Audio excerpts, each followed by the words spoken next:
Destroy all humans. I don't really know where to even start with this one. So, Destroy All Humans. This is a remake of a classic game I played on PS2. It's a very nostalgic game. It's one of those games where I'm like, oh, as soon as you see it, you're like, oh man, it takes me back to when I played that. But the thing is, does a game like that gets a full-on remake, what do you do with something like that? Do you take any of the elements that maybe didn't work, or maybe even some of the mechanics that, really don't work nowadays? Do you take those things and change them, make them different, maybe better, worse, whatever?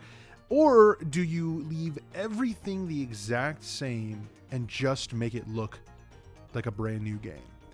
That's essentially what this is. They even have a message at the very beginning of the game that explains that they didn't change any of the dialogue or anything.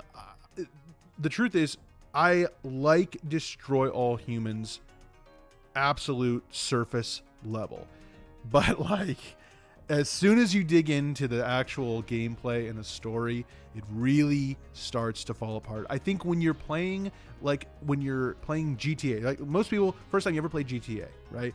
Usually, what do? You just run around, you blow shit up, you go crazy. That is like pure carnage and it's pure fun. And that is how I feel about Destroy All Humans. And that's all the memories I have as a kid when I played it. But when it comes to now, and like especially for this type of thing where I'm playing basically the story only, oh my god, it is like I cannot stand any aspect of this game that is not blowing shit up. Any moment that you're doing anything else is a nightmare.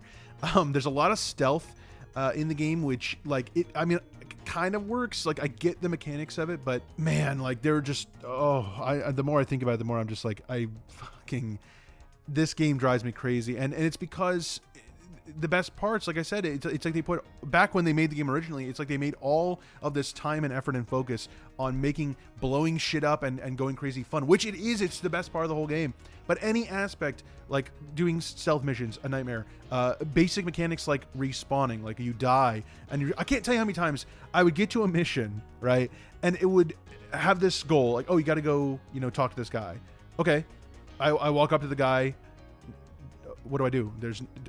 Is there a way to talk to people in this game? I haven't done that yet, but okay, can't talk to him, run around, get it. Eventually, you die because you get fucking some shit going on and respawn, and then there's a prompt that you can talk to him. So it's like, so it just didn't fucking load that there was a prompt I could do. Or I can't tell how many times I would die and respawn either in the middle of a bunch of enemies who weren't there last time, and then they all instantly see me and start shooting me, or it'll respawn me like on the roof of some random building, even though everything in this level is like, everything's dealing with stuff on the ground level. For some reason, it's respawning me on top of a roof. That happened like 5 times. I was like, what the fuck is going on?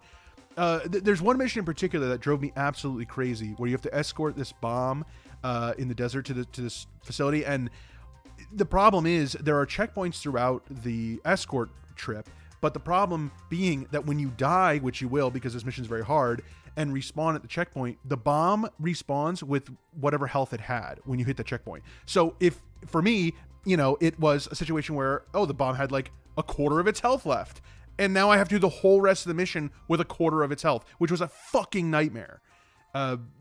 There's just so many parts like that where it's like these little things, and I'm like, man, you really easily could have fixed this, but that's the question of a remake. It's like, how much do you leave completely intact from its original form? But then to me, that begs the question of like, why even fucking remake it if it's gonna be exactly the same? The game also is particularly pretty short, like especially when you're not doing anything but the story missions. It really wasn't that long. And I will say, like, it also, even though I just said it was very short, it fucking didn't know when to end. Like I fought what I thought was the final boss. Boss fights are really hard, but like, it's understandable what you're supposed to do.